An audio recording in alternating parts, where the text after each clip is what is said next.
The other L word. Vanity Fair Online, January the 13th, 2010.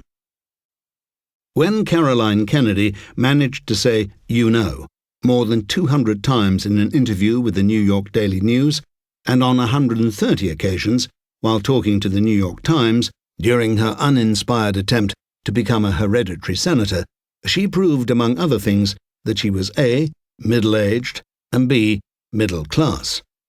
If she had been a generation younger and a bit more déclassée, she would have been saying like. When asked if the Bush tax cuts should be repealed, she responded, "Well, you know, that's something, obviously, that, you know, in principle and in the campaign, you know, I think that, the tax cuts, you know, were expiring and needed to be repealed." This is an example of filler words being used as props to try to shore up a lame sentence. People who can't get along without or basically, or in England, actually, or etc., etc., are of two types: the chronically modest and inarticulate, such as Ms. Kennedy, and the mildly authoritarian who want to make themselves uninterruptible. Saul Bellow's character, Ravelstein, is a good example of the latter. In order to deny any opening to a rival, he says while searching for the noun or concept that is eluding him. Many parents and teachers have become irritated to the point of distraction at the way the weed-style growth of like has spread through the idiom of the young.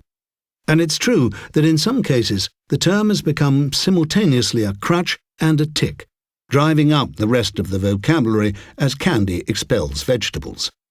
But it didn't start off that way, and might possibly be worth saving in a modified form. Its antecedents are not as ignoble as those of "you know."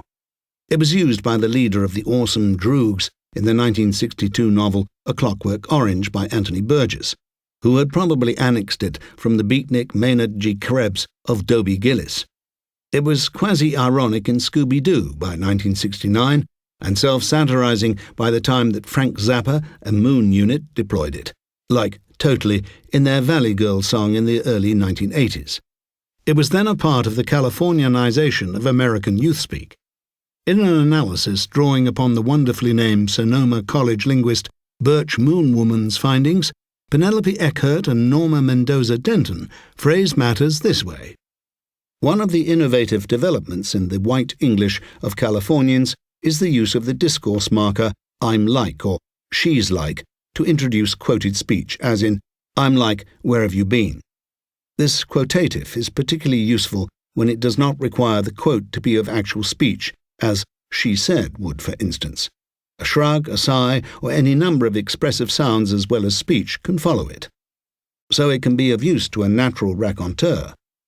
Ian McEwan rather surprised me when I asked him about like, telling me that it can be used as a pause or a colon, very handy for spinning out a mere anecdote into a playlet that's full of parody and speculation, and also of hyperbole, as in she's been out with, like, 1,000,000 guys. Its other main use is principally social and defensive. You will have noticed the way in which uptalk has also been spreading among the young. Uptalk can be defined as an ostensibly declarative sentence that is uttered on a rising note of apology, and that ends with an implied question mark. An example, the statement, "I go to Columbia University," which seems to say, "if that's all right with you," just as the humble, unassuming, assenting, "okay," has deposed the more affirmative, "yes."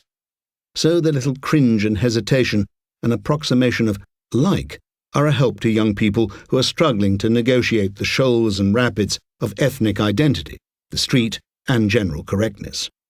To report that he was like, yeah, whatever, is to struggle to say, he said, while minimizing the risk of commitment. This could be why young black people don't seem to employ like quite as often, having more challenging vernaculars such as "nom saying," which looks almost Latin. The actual grammatical battle was probably lost as far back as 1954, when Winston announced that its latest smoke tasted good like a cigarette should.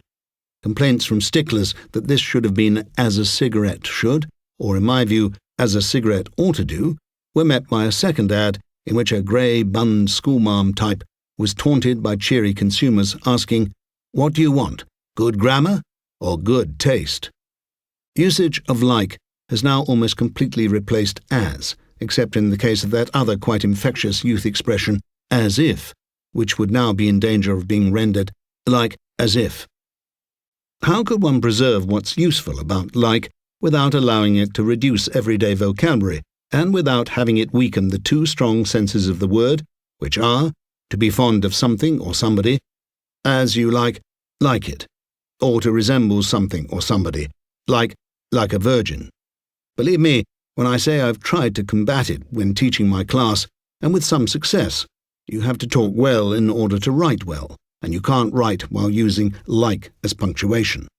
But I realize that it can't be expelled altogether. It can, however, be pruned and rationed, and made the object of mockery for those who have surrendered to it altogether.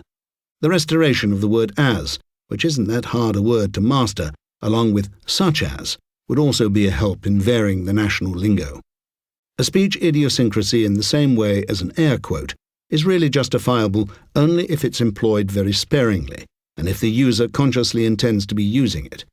Just to try to set an example, comparing like to like, as you might say, I have managed to write all the above without using the word once, except in inverted commas. Why not try it? You might like it.